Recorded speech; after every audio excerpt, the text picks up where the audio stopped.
सो आज एक नया चैप्टर पढ़ेंगे, lines and angle. So lines and angle जाने से पहले जो बेसिक डेफिनेशन है उस पर थोड़ा ध्यान देंगे। सो फर्स्ट है line segment. So what is a line segment? A part of the line with to and point. एक लाइन, अगर एक जो लाइन होता है, ठीक है, लाइन मतलब जो बहुत साइड एक्सटेंड होता है, एंडलेसली दोनों साइड एक्सटेंड होता है, उस लाइन से अगर एक पीस काट के निकाल ले सो वो लाइन सेगमेंट होता है। सेगमेंट मतलब एक हिस्सा जिसमें दो एंड पॉइंट रहता है, ठीक है। सो लाइन सेगमेंट को डिनोट किया जाता है ए बी। ये लोअर क्लासेस में हम लोग डिनोट करते थे, ए बी के ऊपर बार देते थे, बट हायर क्लासेस में simple line segment A B लिखेंगे। ये वाला ये लोअर क्लासेस में लिखते थे, अभी लिखना ये सब नहीं लिखेंगे। Then ray, a part of the line with one end point. So line segment और रे के बीच में डिफरेंस क्या है? लाइन सेगमेंट में दो एंड पॉइंट्स था, बट रे में एक एंड पॉइंट होगा और एक साइड एंडलेसली वो एक्सटेंड होगा। Then collinear. सो कोलिनियर का मतलब क्या होता है? कोलिनियर, इफ थ्री और more points lie in the same line they are called collinear point. अगर तीन या तीन से ज़्यादा पॉइंट एक स्ट्रेट लाइन पे लाई करेंगे, फॉर एग्जांपल यहाँ पे दिया गया है, for example A B C D, चार पॉइंट से वो एक ही स्ट्रेट लाइन पे लाई करते हैं। So this four points A B C D are known as collinear. Collinear because ये एक ही लाइन पे लाई करते हैं। अभी non collinear point. Non collinear point क्या होता है? सेम जैसे कोलिनियर में था, एक स्ट्रेट लाइन पे सभी पॉइंट एक स्ट्रेट लाइन पे आना चाहिए, उसी तरह से नॉन कोलिनियर पॉइंट मतलब यहाँ पे फॉर एग्जांपल दिया गया, देखो ए बी सी डी चार पॉइंट से, बट ये सभी एक स्ट्रेट लाइन में नहीं। अगर मैं एक स्ट्रेट लाइन थ्रो ए अगर पास करूँगा, ठीक है, एक स्ट्रेट लाइन ड्रॉ करूँगा, तो सिर्फ वो ए को पास कर रहा है, यहाँ पे बी सी डी सारे एक लाइन पे नहीं आ रहे, ठीक है। So these are known as non collinear points, मतलब चारों पॉइंट डिफरेंट पॉइंट्स पे है, अलग अलग जगह पे है, जो कि एक स्ट्रेट लाइन पे नहीं आ रहे। Then what is angle? ठीक है, एंगल हम लोग लोअर क्लासेस से पढ़ रहे हैं, but what is the definition of angle? Angle form when two ray originated from the same end point. देखो ये एक रे है, ये एक रे है, ठीक है, दोनों रे जब एक सेम एंड पॉइंट पे एंड पॉइंट से ओरिजिनेट होते हैं या फिर निकलते हैं, this is known as angle. तो ये एक एंगल क्रिएट कर रहे हैं, ठीक है, जहाँ पे दोनों का एंड पॉइंट मीट करता है उसको वर्टेक्स कहा जाता है, और ये एक एंगल का आर्म है और ये एक आर्म है, इसको आर्म कहा जाता है। Then different type of angles. Different type of angles के बारे में हम लोग को ऑलरेडी पता है। So acute, what is acute angle? A acute angle measure between zero, obviously जो 0 to 90 के बीच में होता है, ठीक है, एग्जैक्टली 90 नहीं, 90 से थोड़ा कम जो होता है, that is acute angle. And what is right angle? Right angles means जो एग्जैक्टली 90 होता है। अभी obtuse angle, what is obtuse angle? An angle greater than 90, और 90 से बड़ा होगा बट लेस देन 180, 180 से छोटा होगा, ठीक है, ये है एक ऑब्ट्यूस एंगल। उसके बाद स्ट्रेट एंगल। स्ट्रेट एंगल मतलब एक स्ट्रेट लाइन। सो एक स्ट्रेट लाइन कितना एंगल फॉर्म करता है? वो एग्जैक्टली 180 होता है। जो वो एग्जैक्टली 180 होता है, this is known as straight angle. Then reflex angle. What is reflex angle? Reflex angle जो greater than 180 and less than 360 होता है, that is known as reflex angle. Then come to complementary angles. Complementary angles किसे कहते हैं? जब दो angle मिलके exactly 90 degree होता है, ठीक है, the sum of two angles जब 90 डिग्री होता है उससे कहा जाता है कॉम्प्लीमेंट्री एंगल्स। फॉर एग्जांपल एक एग्जांपल दिया गया यहाँ पे, देखो find the complementary angle of 63 degree. So 63 degree का कॉम्प्लीमेंट्री एंगल हमें फाइंड आउट करना है, ठीक है। कॉम्प्लीमेंट्री का मतलब क्या होता है? We know that the complementary angle मतलब क्या होता है? Sum of two angles equal to 90 degree. अगर एक दोनों का सम अगर 90 है, एक का अगर 63 है, तो दूसरे का कितना होगा? 90 माइनस 63, ऑब्वियसली 27 डिग्री। उसी तरह से सप्लीमेंट्री एंगल। सप्लीमेंट्री एंगल क्या होता है? जब दो एंगल का सम 180 डिग्री होता है, that is known as supplementary angle. When sum of two angles is 180 degree, it is known as supplementary angle, ठीक है। सो एग्जाम्पल दिया गया, find the supplementary angle of 95 degree. So 95 degree का supplementary angle किस तरह से निकालेंगे? देखो हमें पता है सप्लीमेंट्री एंगल मतलब दोनों sum of two angles 180, one angle is 95, एक अगर 95 है, सो अदर एंगल दूसरा एंगल कितना होगा? 180 माइनस 95, दैट इज 85 डिग्री। अभी आते हैं adjacent angle. So what is the definition of adjacent angle? Two angles are adjacent if they have a common vertex, a common arm and their non common arms are on different side of the common arm. उसका मतलब क्या होता है, देखो दो angle को adjacent कहेंगे जब दे have a common vertex. Common vertex मतलब देखो एक वर्टेक्स कॉमन है, सो कॉमन वर्टेक्स कौन है यहाँ पे, कॉमन वर्टेक्स बी है। कॉमन आर्म ये रहा हमारा कॉमन आर्म, दोनों एंगल का, ये एंगल और ये एंगल का दोनों का एक ही आर्म है कॉमन आर्म, ठीक है। और they are non common arm, एक non common arm A B है, दूसरा बी सी है। सो वही लिखा गया है नॉन कॉमन आर्म कहाँ पे रहेगा, on different sides of the common arm. So common arm के डिफरेंट साइड मतलब एक लेफ्ट में रहेगा और एक राइट में रहेगा, ठीक है। सो ये है एडजेसेंट एंगल, ये एक एंगल और ये angle, this two angles are non adjacent because they have a common vertex and common arm and their non common arms are on different side of the common arm. Then linear pair, ठीक है। सो linear pair क्या होता है, देखो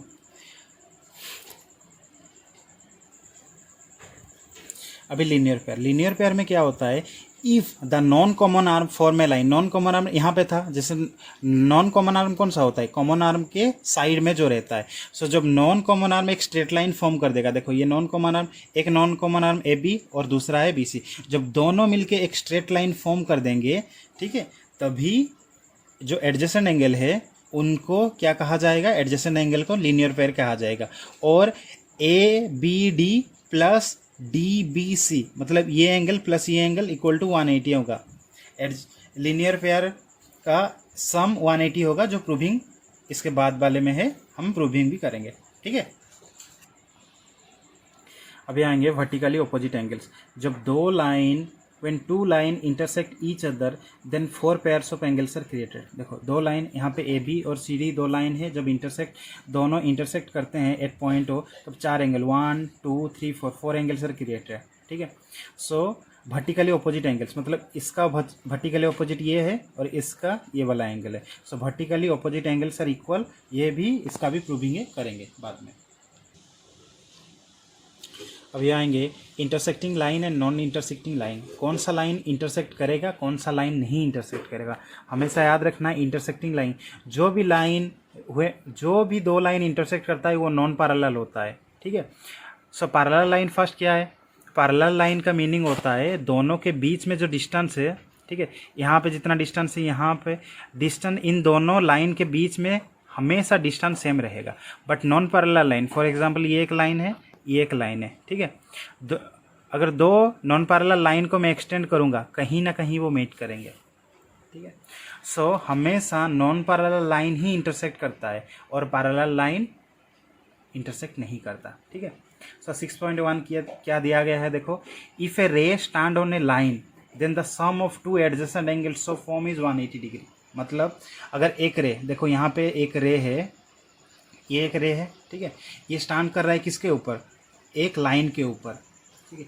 जब एक रे एक लाइन के ऊपर स्टैंड करता है सो जो एडजेसेंट एंगल होता है दोनों का सम 180 होता है, ये दिया गया है। सो एडजेसेंट एंगल, इसका एडजेसेंट एंगल कौन सा है, A B D plus C B D, दोनों का सम कितना है 180। सो इसका उल्टा यहाँ पे दिया गया है, सिंपली अगर एडजेसेंट एंगल का सम अगर 180 होगा तो नॉन कॉमन आर्म एक लाइन फॉर्म करेगा बस। सो 6.1 6.2 को यूज़ करके बाकी स्टेटमेंट प्रूव करेंगे और प्रॉब्लम भी सॉल्व करेंगे। सो थ्योरम 6.1 दिया गया है, if two line intersect each other then vertically opposite angles are equal. जब दो लाइन इंटरसेक्ट करता है जो वर्टिकली ऑपोजिट एंगल्स होता है ये और ये सो ये सब इक्वल होगा, इसको हमें प्रूव करके दिखाना है, ठीक है। सो ए ओ सी इसका ऑपोजिट कौन है, ये। So this angle equal to this angle और A O D this angle equal to this angle, ये वाला हमको प्रूव करके दिखाना है, ठीक है। सो ओनली इतने पे फोकस करेंगे। ये यहाँ पे सी ओ डी एक लाइन है, उसके ऊपर ए ओ एक रे है, ए ओ, ठीक है, ए ओ एक रे है। So ray A O stand on the line C D के ऊपर है। प्रीवियसली हम लोग यहाँ पे थ्योरम पे पढ़े थे कि जब एक रे एक लाइन के ऊपर स्टैंड करेगा, जो 6.1 में जो पढ़े थे यहाँ पे उसी का यूज़ करेंगे। जब एक रे ओ ए, ठीक है, एक लाइन सी डी के ऊपर स्टैंड करेगा सो एडजेसेंट एंगल का सम कितना होगा 180, 6.1 में पढ़े थे, यहाँ उसी का यूज़ करेंगे, ठीक है।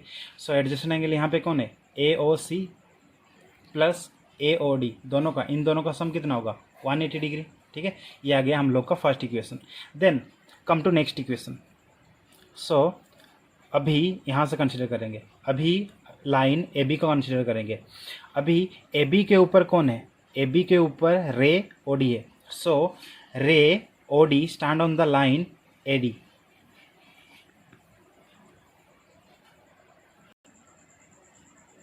So ray OD line AB के ऊपर है। सो वही according to 6.1, so adjacent angle का सम कितना होगा 180। सो यहाँ पे लिए है AOD plus BOD, AOD this angle plus this angle equal to 180। So equation 1 and 2, from equation 1 and 2 देखो, इक्वेशन 1 भी इक्वल 180, इक्वेशन 2 भी इक्वल टू 180। अगर राइट हैंड साइड इक्वल है तो लेफ्ट हैंड साइड भी इक्वल होगा। सो ये भी 180, ये 180। For example x equal to 2 है, y इक्वल टू 2 है, दोनों साइड 2 2 है, ठीक है। x का भी वैल्यू 2, y का भी value 2, that's why x equal to y लिख सकते हैं। उसी तरह से इक्वेशन 1 का वैल्यू 180, सेकेंड का भी वैल्यू 180, तो दोनों को इक्वल लिख सकते हैं। फ्रॉम इक्वेशन 1 एंड 2 इक्वल कर देते हैं, ठीक है। दोनों साइड AOD है, ठीक है, AOD को कैंसिल कर देते हैं, that is AOC equal to BOD। एक प्रूव हो गया AOC, ये BOD एक प्रूव हो गया। दूसरा वाला किस तरह से करेंगे, अगर एक प्रूव हो गया तो दूसरा भी प्रूव हो जाएगा। Similarly AOD equal to BOC, first का प्रूव हो गया। सो फर्स्ट एग्जाम्पल 1 दिया गया है। एग्जाम्पल 1 में दिया गया है इन फिगर 6.9 टू लाइन्स, दो लाइन दिया गया PQ and RS intersect each other at O। देखो PQ and RS at point O पे इंटरसेक्ट करते हैं। और क्या दिया गया है, POR और ROQ का रेशियो दिया गया है 5:7, ठीक है। We have to find the all the angle, 4 angles are there, 4 angle से। सो चारों का वैल्यू हम लोग को फाइंड आउट करना होगा, ठीक है।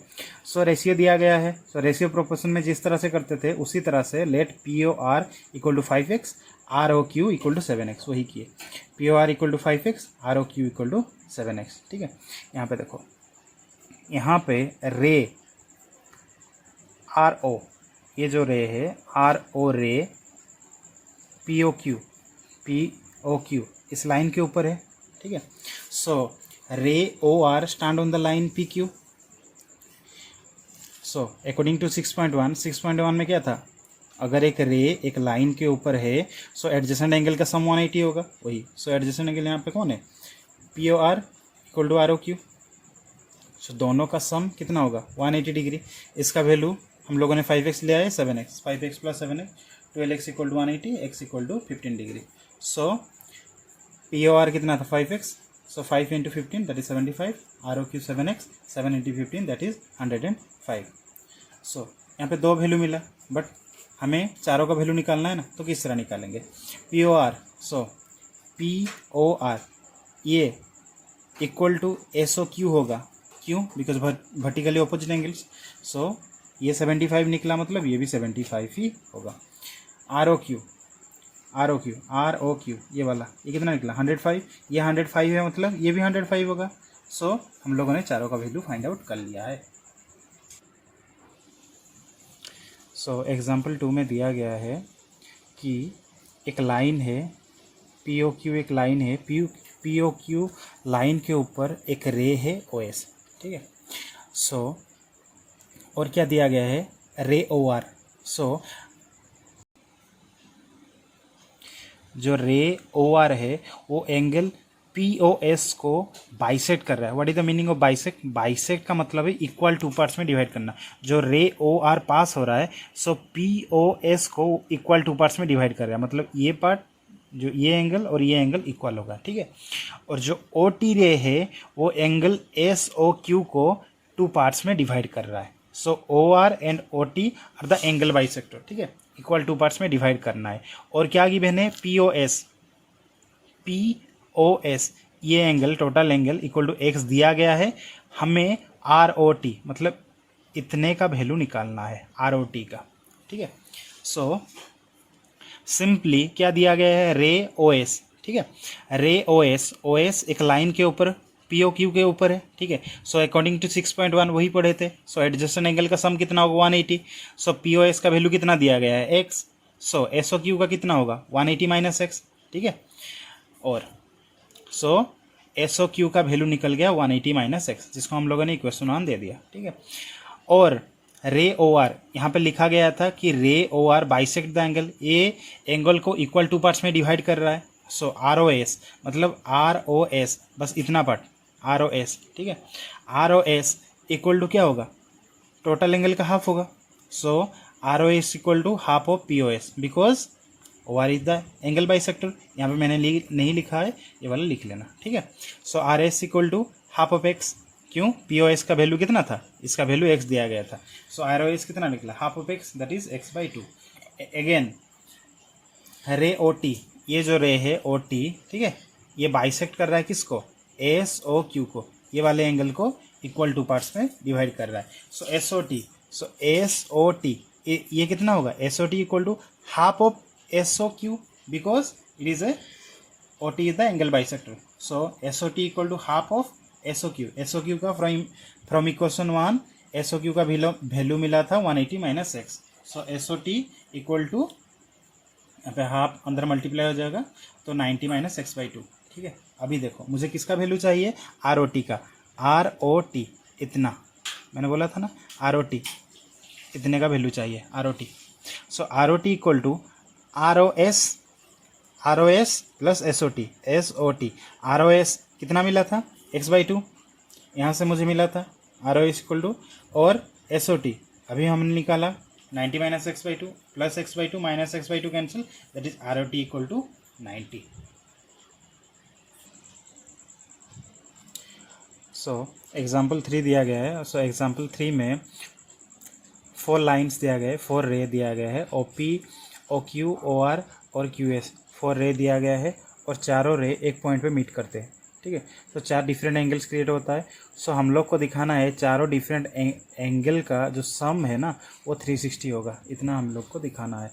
सो इसके ये प्रूव करने के लिए थोड़ा सा हम लोग को ड्रॉ करना होगा। सो ये फिगर था, नॉर्मल फिगर ये दिया गया था। सो हम लोग को क्या करना पड़ेगा, जो ओ क्यू जो रे है, ठीक है, जो ओ क्यू रे है उसको बैकवर्ड थोड़ा एक्सटेंड करेंगे, बैकवर्ड ड्रॉ करेंगे और एक पॉइंट नेम देंगे टी, जिस तरह की टी ओ क्यू एक लाइन बन जाए, ठीक है। सो अभी आते हैं प्रूफ के ऊपर। सो टी ओ क्यू के ऊपर एक रे है ओ पी, ठीक है। So ray O P stand on the line T O Q. So according to 6.1 क्या पढ़े थे, एडजेसेंट एंगल का सम 180 होगा। सो एडजेसेंट एंगल, क्यों, ये लीनियर पेयर हो गया ना। सो एडजेसेंट एंगल का सम 180 हुआ। सिमिलरली यहाँ पे देखो, सिमिलरली नीचे ओ एस, जो ओ एस है वो टी ओ क्यू लाइन के ऊपर है। सो उसी तरह से T O S plus S O Q equal to 180, because ये भी एक लीनियर पेयर है, ये भी एक लीनियर पेयर बन गया। बट और एक चीज़ यहाँ पे एस ओ क्यू ये एंगल जो दिया गया है ये दो एंगल का सम है, that is S O R और क्यू ओ आर, जो कि यहाँ पे लिखा गया है S O Q equal to S O R plus Q O R. So S O Q का वैल्यू यहाँ पे पुट कर देंगे। सो यहाँ पे हम लोगों ने पुट कर दिया, तो ये बन गया हम लोग का इक्वेशन 2, ठीक है। सो उसी तरह से इक्वेशन 1 का भी वैल्यू इक्वल टू 180 था, इक्वेशन 3 भी 180, दैट मीन्स इक्वेशन 1 और इक्वेशन 3 इक्वल है। सो दोनों को हम लोग ऐड कर देंगे। दोनों को ऐड करने के बाद लेफ्ट हैंड साइड से ऐड होगा, राइट हैंड साइड से ऐड होगा। लेफ्ट हैंड साइड सारे को ऐड कर लिए, राइट हैंड साइड 180 प्लस 180 360 हो गया। यहाँ पे टी ओ पी और टी ओ एस को नज़दीक लाएंगे, प्लस जो दिया गया है यहाँ पे थोड़ा देखेंगे कि T O P this angle और पी ओ एस ये एंगल, ये दोनों एंगल मिलके S O P angle form कर रहा है। सो लिख सकते हैं P O S angle form कर रहा है। सो टी ओ पी और टी ओ एस की जगह पे पी ओ एस पुट कर सकते हैं हम। सो वहाँ पे हम लोगों ने पुट कर लिया। सो ये था हमारा रिक्वायर्ड प्रूफ।